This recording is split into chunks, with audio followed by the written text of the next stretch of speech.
ஓத்தம்பாளையம் கிராமத்தில் கரடி கருப்பராயன் கோயில் அமைந்துள்ளது.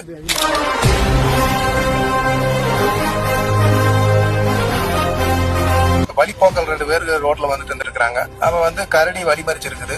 அந்த வழிபோக்கர் என்னை காப்பாத்து சாமி, கருப்பராயா என்னை காப்பாத்து அப்படின்னு சொன்னனால கருப்பராயை அபகரித்து அந்த கரடியை பண்ணிட்டாரு, தும்சம் பண்ணி. அதனால இது கரடி கருப்பராயன் கோயில் வந்தது. குதிரைகள் நிறைய எசகடம் செஞ்சிருக்காங்க. பக்தர்கள் வேண்டி இருப்பாங்க, இந்த குறையெல்லாம் நிவர்த்தி வேணும் சாமின்னு வேணும்னால நிறைவேற்றி கொடுத்ததுனால இதுக்கு பழமையான மண் சிலையெல்லாம் சேர்த்தி கடனா செஞ்சு வச்சிருக்காங்க பக்தர்கள். வீடு புதுசா கட்டணும்னு நினைச்சு சாமி கும்பிட்டு கோயிலுக்கு பின்னால கல் அடுக்கி வச்சுட்டு போனாங்கன்னா நிறைவேறிச்சுன்னா அந்த கல்லை கலைச்சிடுவாங்க. அதே மாதிரி குழந்தைகள் இல்லாத பின்னால மரத்துல கல்லை கட்டி வச்சு போயிட்டா குழந்தை பிறந்த பிறகு அதிகமாக ஊத்துருவாங்க.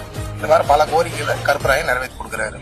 திங்கள் வெள்ளி 2 மணிக்கு பூசை நடைபெறும். அதே மாதிரி புளியம்பட்டியிலும் நம்பியூருக்கு இடையில புளியம்பட்டியிலிருந்து 9 கிலோமீட்டர், நம்பியூர்ல இருந்து 9 கிலோமீட்டர் ஆட்டோ வசதி இருக்குது. காலையிலையும் சாயங்காலம் பஸ் வரும்.